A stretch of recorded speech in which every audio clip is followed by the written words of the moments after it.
Here's the property as it looks today, March 2011, and we're pleased to have it at this stage.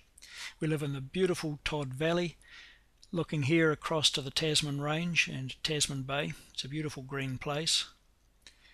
This is the section back in December 2010, not a lot of activity here. And this is as it was when we moved in around the end of April. A lot of hard ground, a lot of rocks to move. Here's the front door as it appears today. Some impatiens and pots, they've lasted for months. I think those ones are from New Guinea. Camellias, we should have a nice hedge there. And here's the main garden in front of the house. On the roadside there's a line or a short strip of west coast round gravel, and the main feature trees here are 9 mandarins, which are pretty small at the moment. We've got a lot of no-mow herbage here. We don't have any lawns, we don't own a lawnmower. The particular no-mow herb growing between these pavers is called Celeria. It's quite a hardy one. It's a bit slow growing, but it really looks beautiful.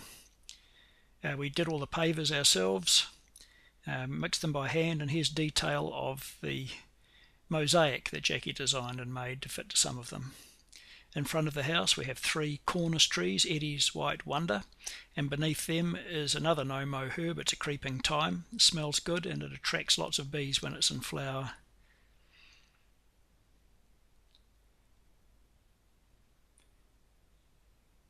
Here's the main strip garden, the mandarins up the middle, a few irises and daisies as well, and it's surrounded by a small but growing Myrtus ugni hedge. This is a wonderful little berry, Myrtus ugni, Chilean guava or New Zealand cranberry. Here's a close-up.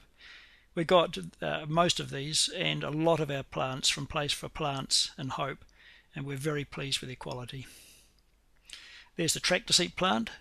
It's done really well, and behind it is a lead light window that Jackie made.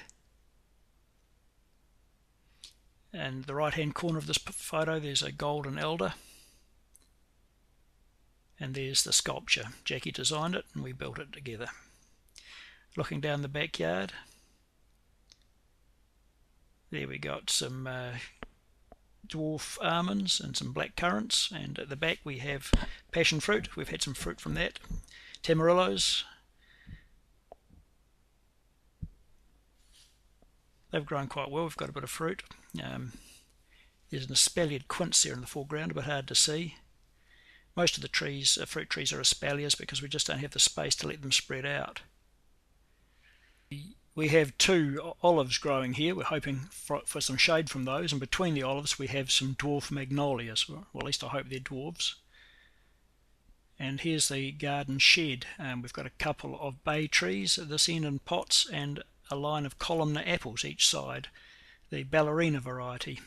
And here's detail of the window in the shed. We built the shed, we made the window. It's Jackie's design. And there we have a Feijoa hedge coming on, and a couple of Maya lemons in the foreground, and there's the compost area. And here's the jungle behind the shed where we have some raspberries, and the pumpkins have gone wild. They're Queensland blue pumpkins, not that you can see any. And we built some raised gardens. We actually poured the concrete and then we plastered them to give them the colour. Here's a picture of the pouring. Pretty hard work really. Glad it's over. But they look good and they'll last forever. There they go, new. And behind that are a couple of orange trees. I hope to espalier up those wires. And here is the potager area. It's rather good. The veggies have done quite well, particularly the carrots and the peppers this year. There are a couple of peach trees. The big one is a golden queen, the little one is a reefton, but it's going to be big one day too, I hope. And behind the chairs are a couple of cherries that I've espaliered there, but you can't see them much amongst all the other junk. And on that slab is a whole lot of vegetation which is drying so that I can put it through the mulcher to make a nice mulch to spread on the garden. Strawberries and blueberries underneath that cover, but I'll have to make a bigger cage for it next year because the blueberries will grow. And down the back boundary here we have more fruit trees, mainly espaliered. I've got some of these trees or some of these plants from Mapua Country Trading. I love going to that shop. They've got some good stuff there, variety.